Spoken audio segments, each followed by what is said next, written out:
Halo bosku, kali ini saya akan bahas satu kasus penipuan yang sebenarnya udah sering terjadi dan udah makan banyak korban.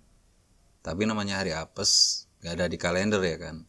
Ini kasus soal penipuan reseller popok bayi, tisu, dan barang kebutuhan harian lainnya di Malang, Jawa Timur. Total kerugiannya ini lebih dari 5,2 miliar rupiah bosku.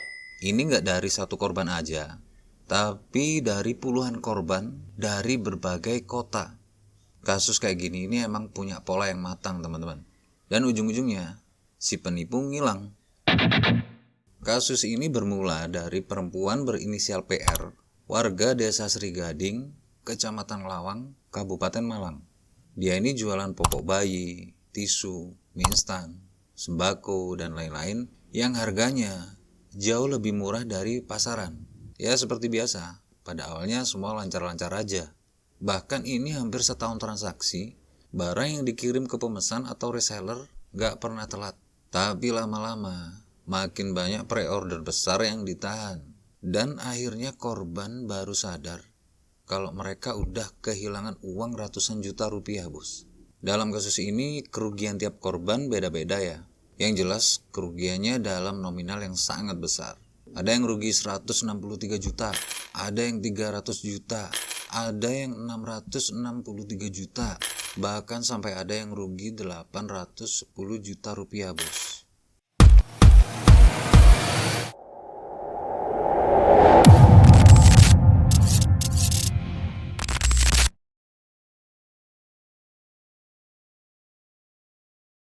Jadi gini, tahun 2024, PR, warga Lawang, Kabupaten Malang tadi, dia ini bukan supplier, tapi maklar.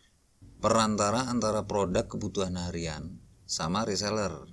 Seperti yang diberitakan sama media, produk penjualannya diantaranya adalah popok bayi, tisu, mie instan, sama barang-barang kebutuhan pokok lainnya. Nah karena harganya ini kan lebih murah dari pasaran, jadi lumayan kalau dijual lagi. Nah PR ini gak sendirian, dia punya rekan yang berinisial SL. SL ini berbasis di Jakarta. Ini penting ya, karena mayoritas korban ini kenalnya sama SL duluan. Jadi korban pesan ke SL, SL ngambil barangnya ke PR. Dan salah satu korbannya ini adalah Siti Fitriah, warga Kota Batu. Dia tertarik ngambil barang ke SL karena selisih harganya ini lumayan kalau dijual kembali. Februari 2025, pengiriman barangnya mulai seret. Reseller yang udah pada transfer ratusan juta lewat sistem pre-order ini mulai nungguin barang yang gak datang-datang. Fitria sendiri total udah transfer 810 juta ke SL. Katanya SL kirim ke PR buat pengambilan barang. Karena semakin lama semakin mencurigakan. Akhirnya para korban ini saling kontak-kontakan. Biasanya reseller tuh ada grupnya ya kan. Nah ternyata mereka semua juga sama, kena PHP semua. Datanglah dari Surabaya, Kediri, Gresik, Pasuruan, Sidoarjo, Batu. Bahkan ada yang dari Gerobokan, Jawa Tengah juga. Total yang tergabung dalam satu grup yang isinya 20 orang, kerugiannya lebih dari 5,2 miliar.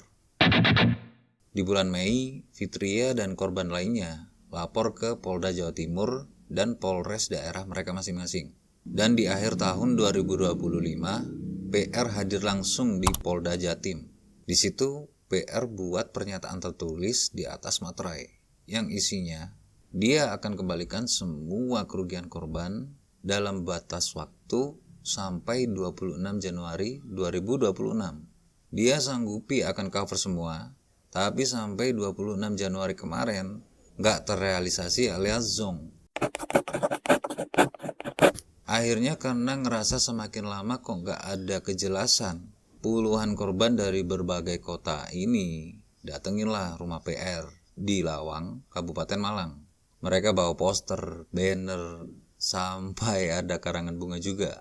Kapolsek Lawang, Kompol Muhammad Lutfi juga udah konfirmasi kejadian ini. Para korban dibawa ke balai desa dan di sana mereka ketemulah sama orang tua PR. Karena katanya PR lagi ada di Jakarta. Orang tuanya ngerasa empati sama korban. Kemudian disampaikan akan menyerahkan PR kalau dia sudah pulang. Sampai berita ini diturunkan Detik Jatim tanggal 22 Februari 2026, PR masih belum ditangkap. Proses hukumnya masih berjalan. Dan 20 korban yang kerugiannya total mencapai 5,2 miliar ini masih menunggu.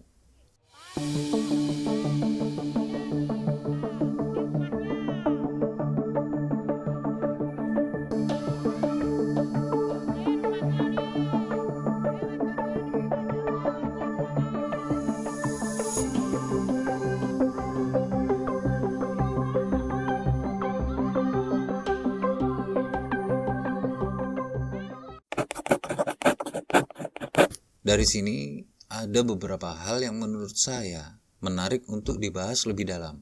Soal gimana kasus penipuan kayak gini ini bisa berjalan sangat lama. Karena kasus kayak gini, kita semua ini udah sering dengar kan, dengan pola yang sama. Berdasarkan data OJK dari tahun 2017 sampai kuartal 3 2025, total kerugian masyarakat Indonesia akibat penipuan berkedok investasi dan bisnis bodong mencapai hampir 140 triliun rupiah. Indonesia Anti-Scam Center juga menerima puluhan ribu laporan penipuan dengan total kerugian dilaporkan mencapai 8 triliun rupiah. Jadi kasus popok bayi di Malang ini bukan sebuah anomali. Ini memang kasus penipuan dengan pola yang berulang. Kalau ada pertanyaan, kenapa sih masih banyak yang kena? Sebenarnya pertanyaan ini nggak adil sih, karena pelaku ini nggak datang dengan wajah penipu. Mereka datang dengan wajah pengusaha. Jadi pola atau sistem yang berulang seperti yang saya sampaikan tadi itu seperti apa sih? Oke, jadi saya jelaskan. Pertama, produknya nyata dan familiar. Kayak dalam kasus ini tuh popok bayi kan. Itu adalah barang yang dijual umum di pasaran. Jadi pemikiran kita buat curiga itu sangat minim. Kedua, ada bukti nyata di awal. Selama hampir setahun transaksi lancar. Tapi ketika sistem mulai macet, korban akan cenderung merasa percaya ada masalah teknis daripada merasa curiga. Karena proses pendekatan mereka itu nggak cuma sebulan atau 2 bulan. Ini malah bahkan hampir setahun. Ketiga, takut rugi lebih kuat daripada akal sehat. Ini konsep psikologis yang nyata. Begitu kalian udah terlanjur masukin uang besar, otak kita akan terus cari alasan untuk percaya kalau bisnis ini masih bisa bangkit. Karena mengakui kalau kita udah ketipu, itu sangat menyakitkan secara emosional. Dan yang keempat adalah social proof palsu. Di beberapa kasus, pelaku akan menggunakan testimoni palsu atau memajang nama orang terkenal buat bangun kredibilitas. Apalagi sekarang teknologi AI udah sangat canggih dan sangat mungkin dimanfaatkan sama penipu-penipu kayak gini. Nah sekarang gimana caranya biar kita ini nggak sampai terjebak dalam modus penipuan kayak gini? Saya akan beri solusi dan pencegahan dari pola-pola umum yang biasa mereka pakai.